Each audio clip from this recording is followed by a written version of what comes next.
Welcome to the EQ Worship Podcast. Our desire is to equip fellow worshipers, leaders, and musicians to do worship well in their communities. Join us in this conversation.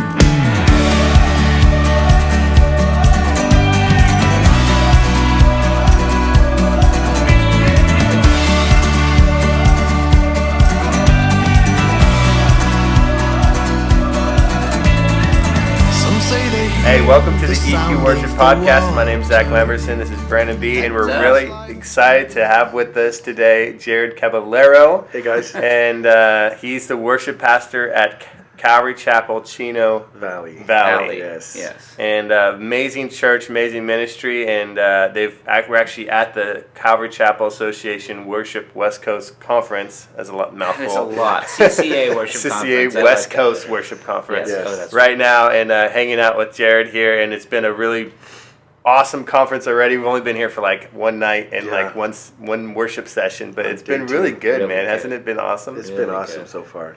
Yeah. It's been sweet. So, it's been interesting to just kind of, last night you led, and by the way, I've known him for years now, not like super well, but for years we've known each other, and I have never seen him sing, and he has an amazing voice, by the way. So, when he comes out with something, you're going to have to check it out. God willing. Yeah, it will happen. We're gonna make it happen. Yes. We're gonna produce a VeggieTales song or something that you sing. That'd be my dream.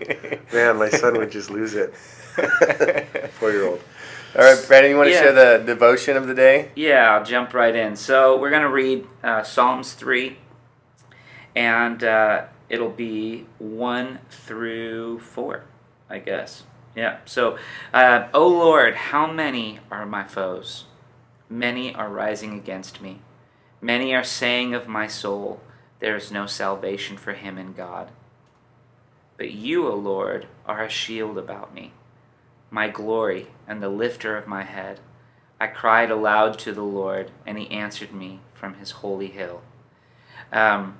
So, a couple things before I really dive into the context of the situation. I think we've all been in a scenario, and we're going to hear even from your funny story, a scenario similar to this, but we've all been in a scenario where we just feel like we have something against us, somebody against us.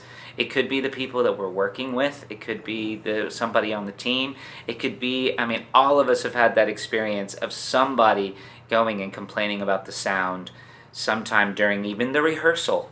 And we're still trying to figure out the sound, and people complain, and that for a worship leader, what a lot of people don't realize is that actually it really hits us hard sometimes, because in no way do we desire to hurt people's ears or to whatever. And this isn't necessarily about sound, but I think we've all had this experience where it's been hard. Right, we've been attacked right before, exactly. Yeah. And so what I just straight off, when I hear, but you, O Lord, are a shield about me. Amen.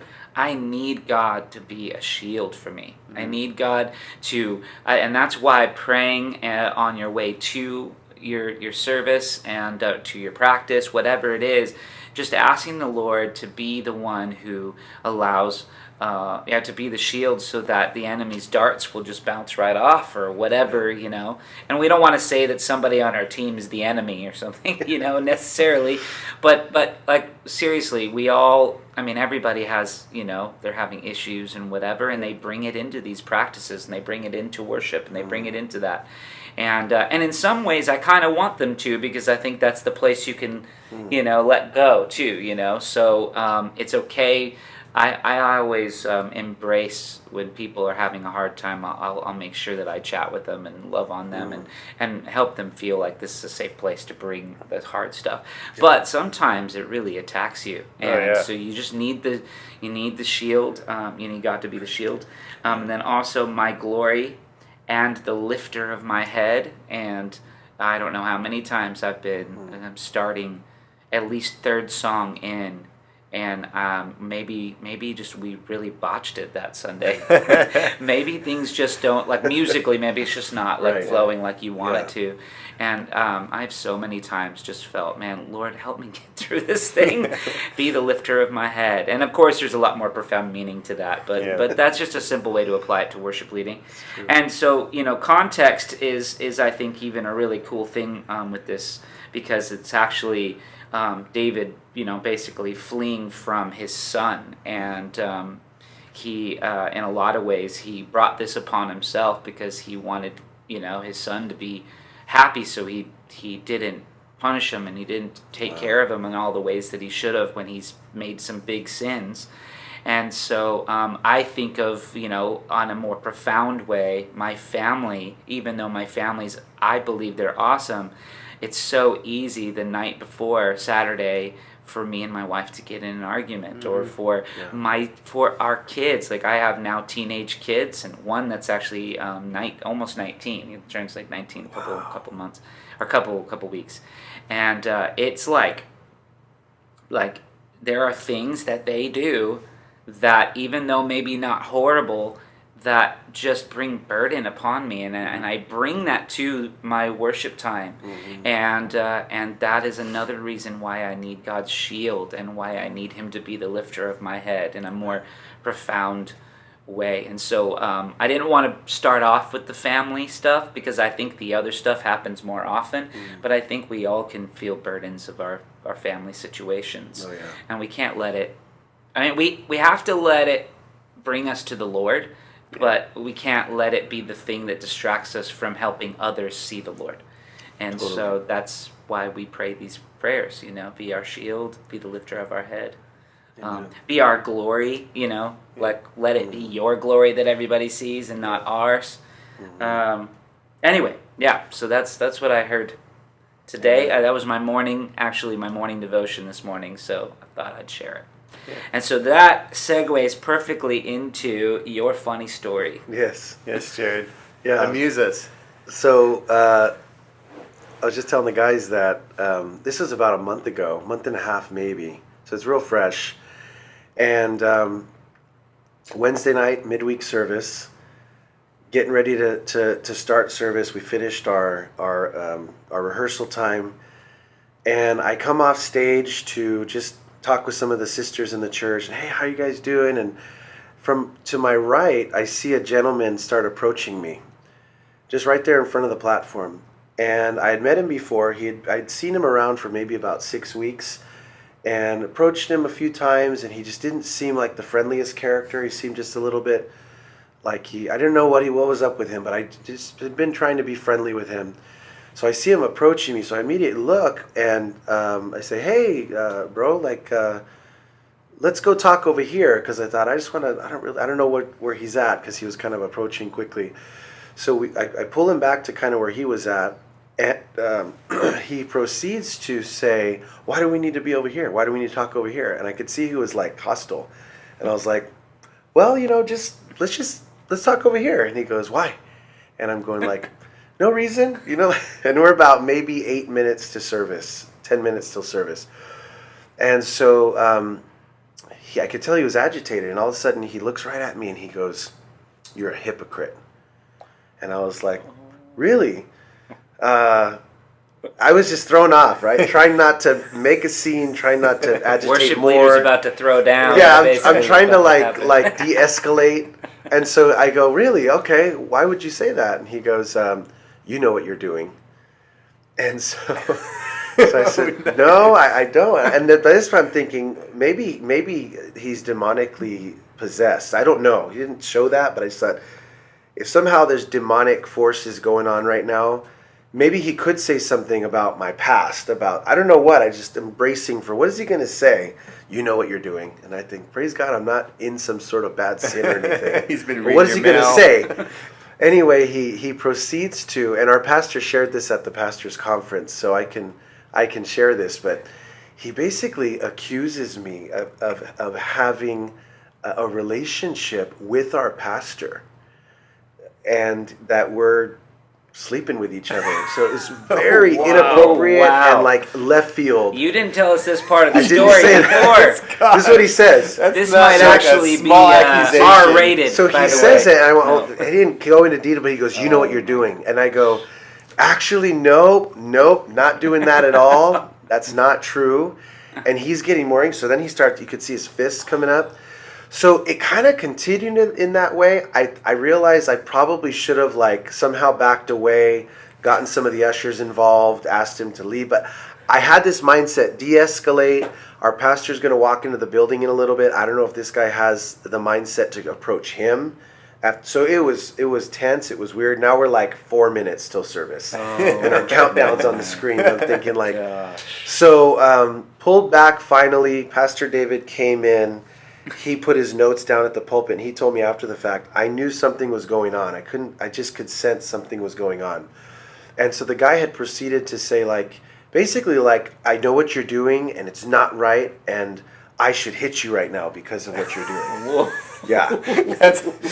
I'm telling a long version. So shortening the rest, he proceeded to continue to threaten me to the point where he says, I won't hit you in here right now because this is sacred. This place is sacred. But if I see you outside, I'm going to get you. So I'm just like, so I finally was like, well, we're just going to have to, it was just, wow. So I backed away from it and said, hey, we'll just have to talk another time, So then I approached our pastor, I approached our church administrator, I let our administrator know what was going on. Ushers got involved, everything stayed safe. Before you did worship? So then right after everything is safe enough, we did not kick the guy out. He remained, and he didn't cause any issues during the service. But yeah, I then go to the stage, and I actually wasn't leading the team that night. I was actually playing the box, the cajon. Yes. But I sat down on the cajon, and I was just in another world. I was just thinking, like, what just happened? And the guy's still right here. He sits right in the front row. And so it was crazy to say the least. That whole first song into the second song, I was just trying to remember, like, Lord, you're my strength. I don't know what just happened, but, like, there's some crazy stuff going on in the spiritual realm right now. This he needs help. I felt compassion for him because he's obviously delusional and thinking and accusing. And so after service, some of the ministers did approach him and let him know, you can't be doing this. You're going to need to leave if you're acting as. He denied that he threatened me. And a couple of days later, he started making some weird posts online on Instagram that he was like called to become the new pastor of this church, and that our pastor was a fraud, and that our pastor was in sin. So the police got involved. Praise God, nothing ever escalated. He has not been back since that next couple of days. So it was wild, dude. That's nuts. Yeah.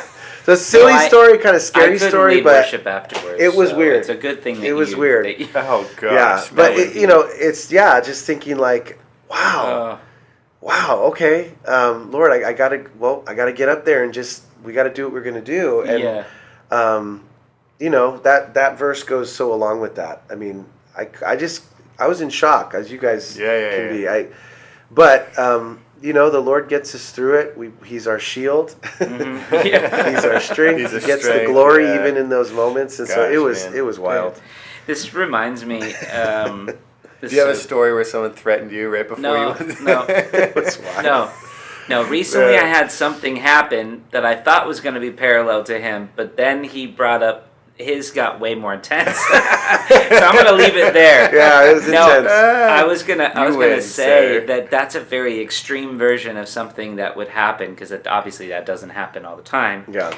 But I actually have very rare. another really good friend of mine that in the middle of worship on second song, a guy stands up and he raises his hand and he says, "Thank you, Jesus," and he dies in the middle of service. Oh my Tony Monta goodness! at Calvary, Las Vegas. Yes. No. Okay, well, and Tony, I might have stole stole your story next time when you come out in one day and we do this. We do a podcast with him. But like legitimately, like the guy's dead. So he just went into glory. He did in the middle of worship, and he receive me that's now. a way to go. And he ended up writing a song, and at the end of service saying that song, just because it was like the whole thing was so profound and crazy. Did it like disturb the service? Like were they like bring the ambulance in. I think people, after it happened, of course, they stopped for a second, but then they just were like, you know what? We just need to celebrate through this. So they kept on singing through it. But I mean, can you imagine somebody died right there? Just power through this song. Keep going. Yeah.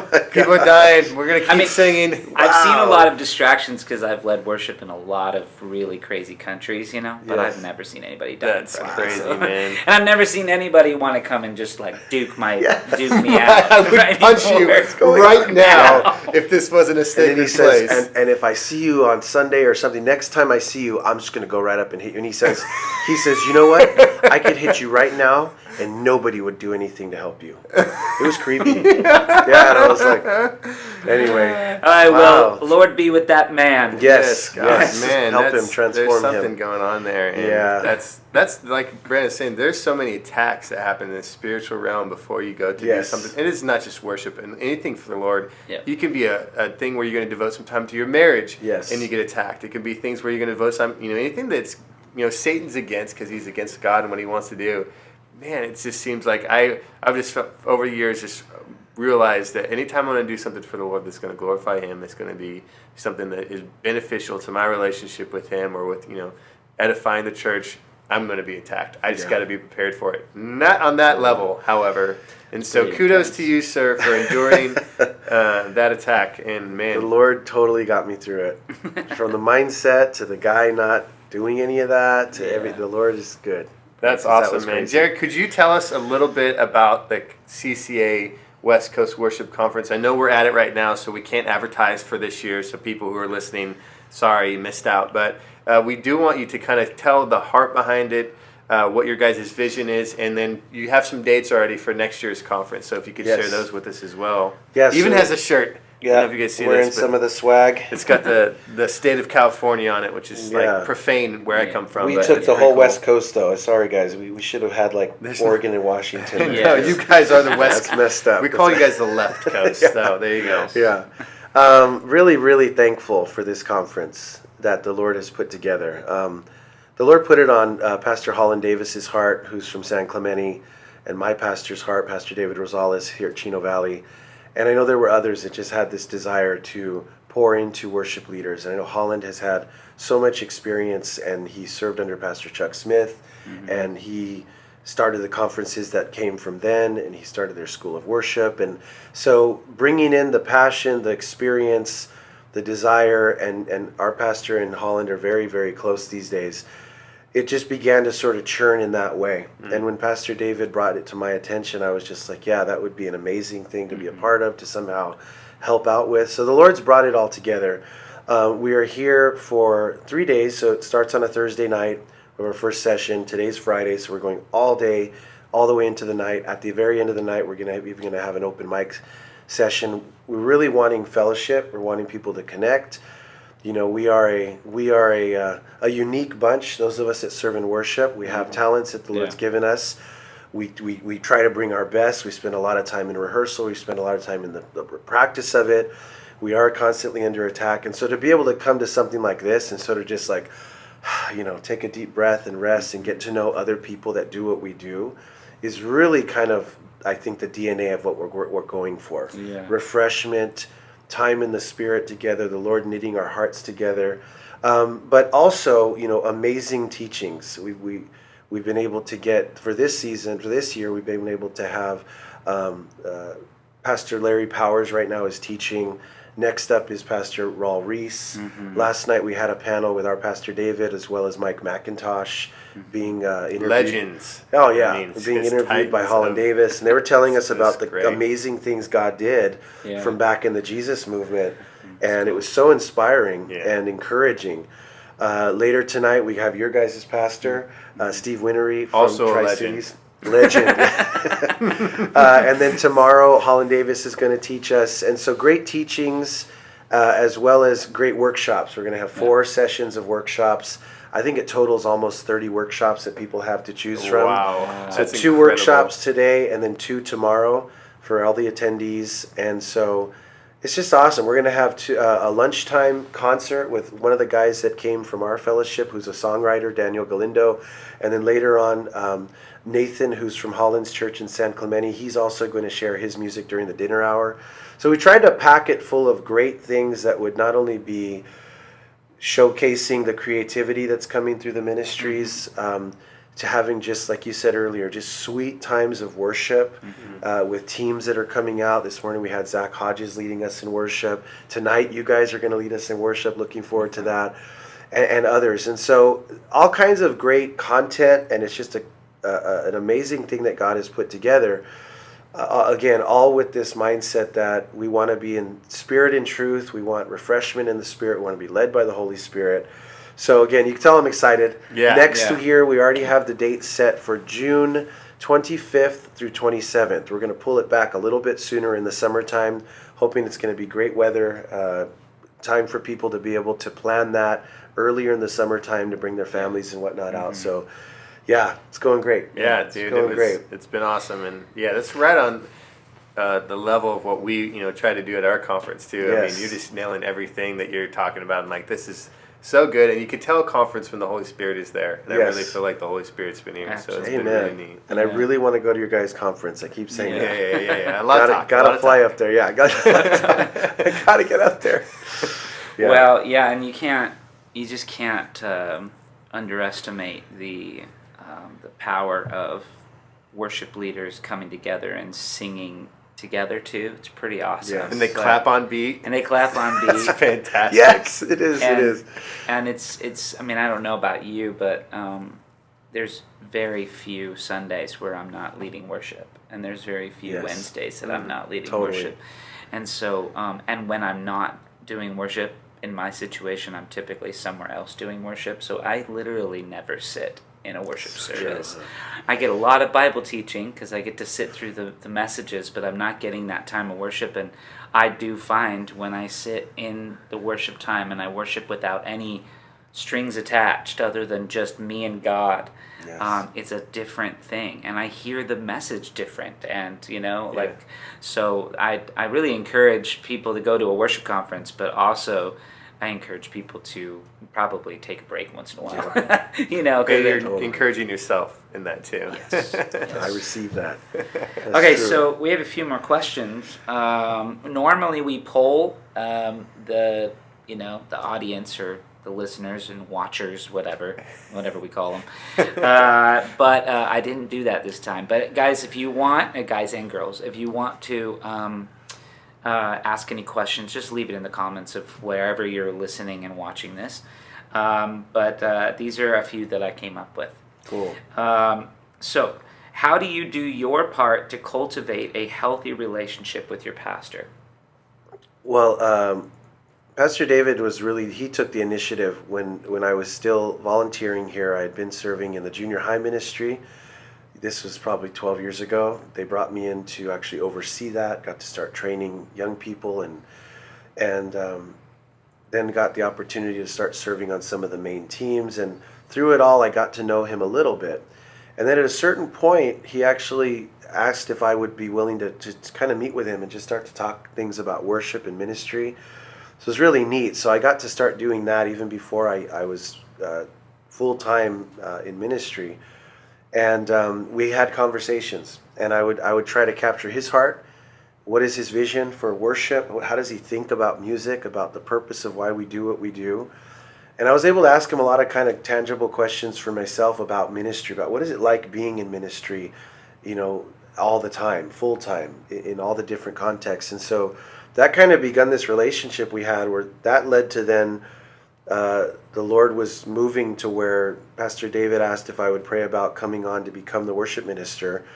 And then the Lord said yes. And so then I began the journey 6 years ago doing this full time. Mm-hmm. And he mentioned last night, probably for the first, it's probably been more like for the first 5 years, because I've been on 6 years now. So about 5 years straight, we would meet every single Monday morning. Cool. And we would meet, you two? Just him and I. Oh, wow. That's neat. The time he gave me and has given me has been just priceless. And so we would meet for an hour, 2 hours, sometimes 2.5, 3 hours. And he would get to know me and I'd get to know him, and we'd talk about songs and Pastor David loves music. So whether it was talking about just music in general or songs from just music he's loved over the years, or talking specifically about worship, we just had a connection. Cool. So these days it's we changed it a little bit, and this is a good thing that he began to encourage me several months ago, saying, I've taught you a lot, and I need you now to step up more, to be more of a leader who is more self-sufficient. You don't need to come to my office and sort of run every little thing by me and ask me what I would do. He's like, I want you to step up more. And it was a good challenge, and so we backed the meetings off to just once a month. And I still see him all the time. We talk, but as far as the purposed meeting, it's only once a month now. Cool. And I've seen so much blessing because it's caused me to just step up as a leader. It's caused me to make decisions that I own. Yeah. That, you know, if it doesn't go right, you know, he'll correct me. But more times than not in the last few months, Pastor David has told me how blessed he is with the way things are going in one way or another. And so what's neat is these days he's really just been encouraging me from a spiritual sense too. He'll keep reminding me that it's, you know, it's about giving glory to Jesus, about keeping Jesus in the center. It's about, you know, praying with our teams, spending time with our teams. And so it's been awesome. And I thank him for that. He's given me so much time, and it's kind of priceless to be able to meet with your pastor and really cultivate the vision God's given him to be able to see through. Yeah. That's awesome. So you were blessed that was a bit initiated by your pastor, but maybe do you have any, you know, recommendation or, I guess, you know, just any kind of advice? Yeah. How to help others be able to maybe approach their pastor to try to... I think there's a lot that has to do with just trying to understand that we are to love our pastor, we are to love our whole church, we're to love our pastor, and to see that the Lord is speaking to him and leading him with the vision for the church. And if we desire that we would come in line with that, we're going to want to somehow connect with the pastor and say, you know, tell me, teach me, like, what's on your heart? And it can be scary because, you know, on one hand, we want to know all the good stuff, but we also don't want to be maybe too criticized or too nitpicked if there's a particular, maybe there's a particular artist or a particular type of genre of worship that your pastor really likes and you don't like. Let's say hymns or something. And you're like, I don't really want to connect with him because if I do, he's probably going to tell me to do more hymns or whatever. But you kind of got to get over that because out of love, you go, no, like, we need to be on the same page. And so that's what's neat about my pastor and I, is that I've really cultivated an understanding of what he really appreciates and expects and wants in the worship here. And I found that there's uniqueness in what we do here compared to others. I mean, he really appreciates having songs that are kind of ministering songs. So like a great Casting Crowns song that's like talking about marriage or talking about life, or so like some that we might share once in a while, like during like the offering song or something. And so it's not just bringing in another congregational song, it's about bringing in a song that's going to minister to hearts, or a Mercy Me song, like even for something. So that's something that's kind of unique, and we don't do it every week, but I know that those kinds of things he appreciates. And then sure enough, the church has the same heart, and so that works really well here. Another thing that's specific to him that I could have only learned by getting to know him is he loves exuberant worship. He loves to start it out with a bang. Come on, let's get excited. So we try to have a lot of upbeat, you know, exuberant praise songs in our repertoire. And I've realized that these days it's sort of shifted, where you'll hear like a new album by whoever, and there's not that many of those medium or slow songs. There's no 100 beats per minute. But I know that that's something our pastor likes slow songs, so it works out. I don't think he really cares if it's fast. It's unique, and that's why I encourage people, like, you're not going to know that if you don't get to know your pastor's heart. And so it's been cool, and I'm still learning all the time, but I encourage that because as you capture the vision and you're able to share your vision with your pastor, the Lord allows it to like supernaturally align, and it's awesome. That's awesome. Awesome. Yeah, that's awesome. So go for it. So another question. We talked about cultivating a relationship with your pastor. Now, this one is more geared towards the actual, like, the rest of the group that you're working with, you know, the worship team and stuff. How do you try to facilitate community in your worship team? What are your monthly rhythms? What are you doing regularly? We were talking just earlier about how it kind of changes over time. You might be doing something that really works, and you see unity building, and you see fellowship happening, and then sort of shifts, and you have to try something differently. Mm-hmm. So I can totally attest to that I've learned over the years so many ways, and many times the hard way of what not to do, that I've learned and continue to. So I've always had a heart for unity. I've always had a heart for fellowship. I've always had a heart that we would know each other and spend time together rather than just coming to play songs. Yeah. So that's always been there. But again, sort of the methods and the execution of how to do some of these things has shifted and changed over the years. So we do like to have regular potlucks together, where someone in the team will just open up their home and they'll invite us to come over, and it's very free form and very casual. So we'll have a potluck, people bring food, we encourage their wives and kids or spouse and kids to come. Sometimes we'll break out like into a jam session and stuff. And so we keep it that simple, have it like on a Friday night, and you just, it's amazing when you just hang out with people that the Lord uses that to really knit the hearts again together. Sure. So we like to have regular potlucks together. Our rehearsals are such that I've learned a lot. When I first started, I had this idea to almost have like a mini conference every week for our teams. Like, let's all come together on Tuesday night, and we have 3 or 4 teams, and we'll all be here, and we'll hang out for a while. We'll fellowship, we'll share some prayer requests, we'll have a Devo, and we'll do all these things, and then we'll split off into some respective rooms and we'll all rehearse. It sounds great, but like logistically, it's a nightmare. It's really hard. And before you know it, you've been hanging out together for an hour and a half, and you only are left with a half hour to actually practice songs. So I've learned that that's not really the right way to do it, because you end up wasting the practice time, which is why they came anyway, sort of. So it's a delicate balance, but what I try to implement on a regular basis is prayer. I mean, we always open and close our rehearsals in prayer, but many times, and it's easy to get distracted and stop doing this, but I try to always go back to it. We'll take like a little break. Let's say we're all set, we've done a song or two, and then we'll just put the instruments down, we'll come back here, and we'll just go for some prayer requests and praise reports. And we'll just kind of go, and whoever's got something, and I'm always kind of nervous, like maybe nobody's got anything, and I want people to open up. But sure enough, one person, hey, can you pray for this for my cousin? And then somebody else, hey, this is something that the Lord did the other day. And I find that taking prayer requests from your team and sharing and praise reports, and I'll just jot them down in a note on my phone, and then I'll just forward that note to them.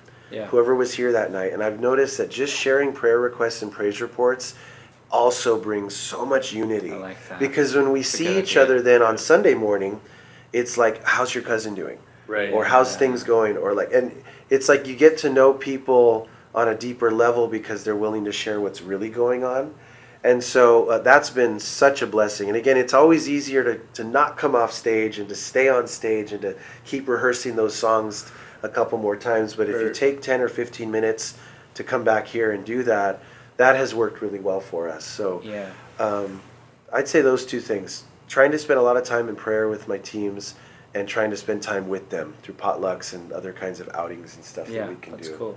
That's a great idea. And you guys do a rehearsal outside of Sunday morning? We do. We try as much as we can. We have a Sunday evening service still. A lot of churches have gone away from that, but for that one, it's really tough to have an outside rehearsal. So Sunday nights, we sort of just show up and then we do it before service. But for Sunday mornings, we usually rehearse on Friday nights, which I'm thankful that the team gives up their Friday nights to rehearse. That's a big deal. But it's nice being kind of closer to the service. For sure. Because it's fresher on Sunday. Yeah. So we usually do Friday nights for the Sunday morning team, and then for Wednesday nights, we'll rehearse on Tuesdays. Yeah. So the only thing is it's taxing as worship leaders. I mean, that means I'm here on a Tuesday night and on a Friday night, and unless we try to delegate, learning how to delegate. If I have a leader in my team that can handle a rehearsal, then he can rehearse the team on a Friday night, and I'm able to be home, and then they tell me what they did on Sunday. So a lot of big churches, they have guys that are like MDs, music directors or whatever. But we don't. But I know. And I want to develop that more, just for the sake of having rehearsals and yet some of us that need that time off sometimes to be able to be freed up to do so. And it's so good to train up other guys that can do these things too. Yes. I mean, that's such an important part of worship leading is raising up worship leaders. Yeah. You know, so you can have more guys, so you can be used more, and guys can do great things with other guys. And I was just telling you last night, I looked at him last night, I'd gotten off the phone with my wife or something, and I just kind of go, and he's all, what is it? And I was like, oh, I'm just processing the day, man. It's been great. But then I said, like, then I turned to one of the people serving, and I was like, hey, can we do this, that? Can you go see this? And I turned back to him, and I was like, I'm a bad delegator. I'm learning how to be. And as I'm learning how to be a delegator in love, man, the more you can do more ministry. Because and we empower others to be able to step up and lead, and that's what we're supposed to do, right? Yeah. Instead of just saying, no, I got to do it. So I'm learning, and it's cool. Yeah, well, we'll do a whole podcast on delegation at some point. Oh my gosh. Yeah, I've got some stories in mind actually right now. Actually, just like things that Jesus did. I was like, Jesus delegated. So true. So true. But no, that's great. You mentioned one of your worship leaders, Daniel Galindo. Yes. And he had a song that he shared with us you shared with it, that he wrote. And it's actually even in the digital music world right now. Called go check it out. It's good. Even So. Yeah. Yes. And my question was, how did you cultivate that kind of songwriting atmosphere within your church? Like, how do you guys get together at all? Or we get together. We have a team that's like our songwriting team that's fledgling. We're growing. We're still in sort of the beginning phases. How many people is that? But we have, I think, 5 of us. Okay. And it's been great. I mean, just the connecting. We do have songs that are in the works. I think we're just trying to get to the point where we're like completing them more and pushing them out to where we're showing them to the church quicker, I think. But that team's great, and we're going to be sharing one of the songs that we wrote tomorrow when we lead worship. We're going to share one of our other songs. But for Daniel, I've noticed that's the thing. Daniel is just one of these natural songwriters. I mean, it's what he does. And the Lord has anointed him. I mean, he's writing great melodies with great lyrics, and he gets it, and his heart is just pure. And so I'm learning with a guy like Daniel to come alongside, to encourage him, to make time to make sure I'm talking about worship and the latest stuff that he's hearing. And I have this song, Jered, I wanted to show you. Could you give me your feedback on it? And just sort of taking the time to spend with somebody, is all of them really, but with somebody like Daniel, where it's like, I don't really want to come in and try to sort of direct his craft and say, hey, you should come to this thing and we'll take your song and we'll sort of like cut it up and turn it into something else. Because he's a kind of songwriter he's writing the whole thing. Mm-hmm. And so for him, I've been trying to just spend a lot of time with him and encourage him. Yeah. And it's just amazing to see that I try to open the doors of opportunity for him to share his songs. We have open mic nights pretty regularly here. Maybe every couple of months we'll have an open mic night, and so guys like him will come and share a song. Is that during at the end of a service? We'll usually do it on a Sunday night after the service. Oh, excellent. And so it's really neat that a lot of the congregation will stick around, and they're just super supportive. And you've got so many different people that come up and share whatever. We've had people that share spoken word that they've written, poetry. Sometimes even people will get up there and they think it's just an open mic to just talk. And they're going, I'm just going to exhort. And so thank God it never gets like weird, but like you're just kind of like, that's not really what we meant. But he's like, and I'm just telling you guys that you need to stay, and it's cool. But it's just really neat. So open mic has really helped. But I'm learning sort of how to cultivate creatives is something I think I'm interested in more. Is some work really well as a group, and our songwriting team is just locking in closer and closer all the time. Yeah. The more time we can spend together writing is the better. I'm seeing it's super awesome. And then there's other guys like Daniel that he also is very collaborative, but he's a guy that writes his music and he does it really well. And I'm learning just spend time with him and encourage him, and try to open doors of opportunity for him and watch what the Lord's going to do. Yeah. So Daniel's been leading many of our Sunday nights for the last several months now, and I've tried to encourage him to kind of cultivate a team that he really clicks with and gels with, so that he can build that team and be kind of sort of geared for success on a musical level, but also sort of him learning how to be a leader over that particular Good team. idea. Yeah. So yeah, with him, it's just like, how can I, and to his huge credit, he's such a blessing to me. He asked me maybe a year ago, Jered, would you be willing to mentor me? And it kind of shocked me because I'm of the sort that I always sort of deal with the discouragement, feel like I'm not worthy. I'm not good at this, Lord. I don't know why you have me here. Totally. So for him to come to me and say like, bro, I love you. I appreciate you. Would you be willing to mentor me? Like, I want to become a good worship leader. And so he opened the door to pour into him. And so Daniel and I have been growing together as brothers like for the last year and a half in a real close way. Cool. So we talk together every week. We'll have a conversation on Tuesday nights after practice. I'll call him. And we just talk about life, talk about family, marriage, and then we'll dive into music. And Cool. so yeah, super proud of him. His song is called Even So. It's on the different platforms. His name's Daniel Galindo. He's going to do a lunchtime concert for us here. So Right. super excited for that, brother. Yeah, follow-up question. When does the album drop for you guys? Oh, goodness. I think the Lord is using so many different people to remind me that he's calling us to write. He's calling us to record. And again, I feel so inadequate constantly, but I'm proud of my team. Yeah. And they're coming up with some amazing melodies and progressions and stuff. So pray for us that I would really love to. I would love to be able to start recording the songs that we're doing, even if there's a lot of them are not ours. But I'd love to record the songs we're doing, like on Sunday mornings, capture it.